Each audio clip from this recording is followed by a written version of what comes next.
ultimate nature experience na 4 to 5 hours away lang from Manila with this mountain view sa Pacific Ocean na for just 1,500 pesos. All in kasama na ang tour at van transfers, Boodle Fight lunch, and unique swimming experience dito sa cave. At may refreshing waterfall spa all for one day. Tara, swimming na tayo. Hi everyone! I-share ko nga yung naging experience namin and tips dito sa Dingalan, Aurora. Pero bago tayo pumunta sa exciting part, guys, please like and follow our FB page. Search for Nico and Sheena. Kasi promise, marami pa kami i-share sa inyo ng mga sulit na gala. For this story, nag-motorides kami papuntang Dingalan, Aurora. Pero don't worry kasi i-share ko rin yung details kung gusto mo is passenger princess ka lang. Dito kami nag-start sa San Pedro, Laguna at 4:40 AM. Bali, ang pinin namin sa Waze is Plaridel Bypass and by 7 AM, andito na kami sa Bulacan. Ang aga ko namang antukin. So, nag-stop over muna kami dito sa McDo sa San Miguel, Bulacan. Dahil wala naman kaming hinahabol na oras, gusto lang namin mag-relax. We take time to enjoy our coffee. Ice cold, bittersweet yung akin, tapos hot coffee naman kay BF. Napa-order pa nga si Nico ng twister fries kasi nag-crave daw siya. After such, tumuloy na kami dito sa Nueva Ecija. Guys, grabe yung daan dito, no? Sobrang therapeutic. Ito yung masarap pag nagmomotor ka Sobrang nakaka-relax lang nung view, hindi siya nakakapagod. Pero pag pauwi ka na, ibang usapan na yon. Mas nakakapagod pag pauwi kasi syempre hindi ka na excited. Tapos ito na nga, sobrang ganda dito. First time ko makapunta dito sa Gabaldon. Look at that mountain ridges. Para na siyang infinity. Hindi natatapos. Sa daan pa lang, busog na yung mata. Syempre, for the core memories, nagpicture muna kami ni Nico. Pangalawang beses na nga lang namin mag-long rides. Yung una is sa Baguio. Diba nakakaloka? First long ride ko, Baguio agad. Gano ka on the go na girlfriend?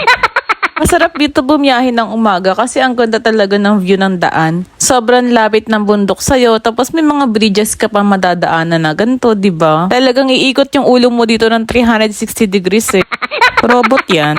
Kung gusto mo naman mag-commute, punta ka sa Cubao, yung mga 5-star na bus. Ang sakyan mo is Cabanatuan via SCTEX. Importante na via SCTEX siya para hindi ka na magbabayan-bayan. About 3 to 4 hours yung biyahe from Cubao to Cabanatuan. Tapos yung pamasahe is 275 pesos. Tapos from Cabanatuan Terminal, sakay ka lang ng bus ulit papuntang Dingalan/Gabaldon. Hanggang 6 PM lang yung last trip doon, kaya wag ka magpapalit. 120 pesos yung pamasahe, tapos 1 to 2 hours naman yung biyahe. Past 12 in the afternoon, nandito na kami sa Dingalan. It's a long vacation for us, kaya nag-book kami na accommodation. So dito nga kami nagstay sa La Ville's Travelers Inn. Location-wise, malapit siya sa lahat. As in, kapitbahay lang niya yung bus terminal. Walking distance lang ang mga convenience store katulad ng 7-Eleven, pati mga kainan. Swakto sa'yo pag wala kang dalang sasakyan kasi walang mga jeep dito. Puro tricycle ang need mong i-hire pagka lalabas ka. So let's do a room tour. Good for 2 packs itong binook namin. And it cost us 1,500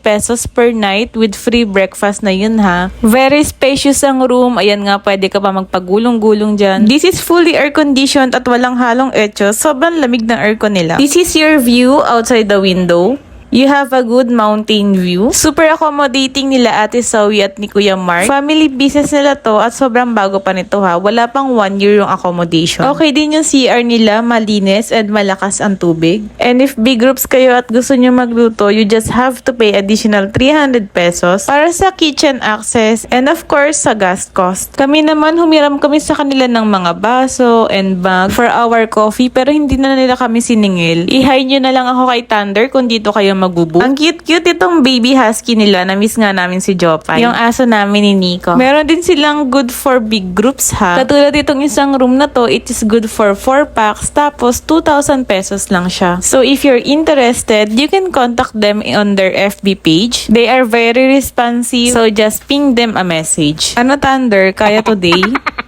After dropping off our things, naglibot-libot nga kami dito. Wala ditong mga fast food ha. Mostly na makakainan nyo is mga eatery siya na ganito. I think yung ulam is ranging siya ng mga 80 pesos. And as I said, walking distance lang naman yung palengke sa hotel. So if you plan to cook, okay din naman yon. Bring enough cash kasi mahina yung signal dito. Di uubra yung mga Gcash natin. But if short ka talaga, punta ka ng 7-Eleven kasi may ATM doon. So nakita nga namin tong House of Papsi. Tapos dito na na kami kumain ng dinner. Marami rin silang choice of food and affordable din naman yung mga rates. So for dinner, we just had a tapsilog, pork silog, tapos itong pares. Kung bet nyo talagang gumala, pwede naman kayo mag-side trip sa Pacific View Deck at saka dun sa grotto nila. But kami after we had dinner, we just stayed at our room kasi we don't want to spoil yung main tour namin for tomorrow. So the next day, ito na yung pinakang tour namin. Bali, 6:30 AM yung call time. So nag-breakfast muna kami. This is free kasama na siya dun sa cost ng accommodation. Tapos, si Kuya Mark na rin yung naghatid sa amin sa Dingalan Feeder Port. Meron siyang sariling tricycle at ang cost is 30 pesos per person. Our tour guide for today is si Kuya Oji. And nagkaroon nga muna kami ng brief orientation. Yung boat ride natin ay mag-consume ng 15 hanggang 20 minutes.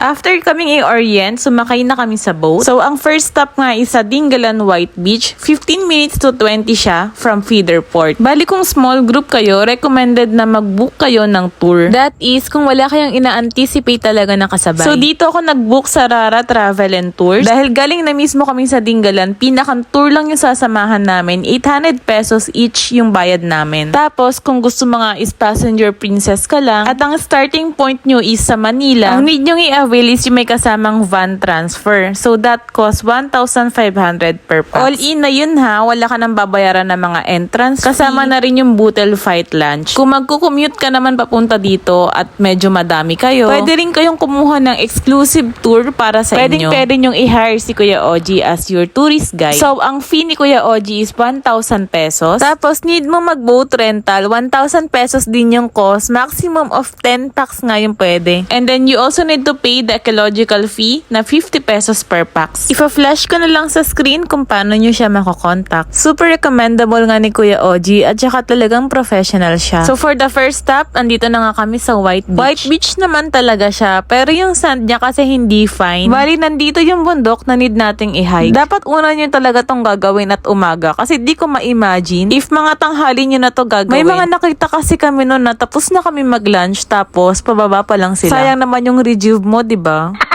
Tibayan mo na rin yung sleeper na gagamitin mo dito. Huwag kang gumaya sa akin na nakalimutan ng bumili. Tapos, pag nakita mo na tong mga patali na yan, ayan, nandiyan ka na sa exciting part.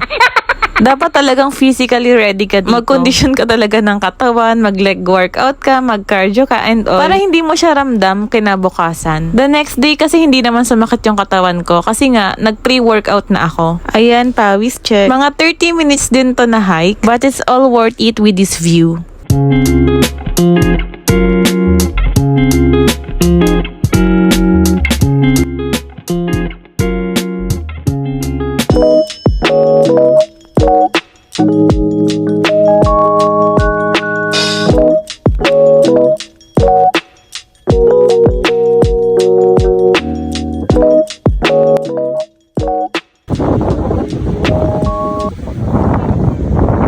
Literally, hindi mo na need ng drone dito para ma-capture yung beauty ng lugar kasi ayan sobrang lapit lang niya sa'yo. Phone nga lang din yung gamit ko After taking time to appreciate the beauty of mountain view here at Dingalan, pinakitaan nga kami ni Kuya Oji. We love Dingalan!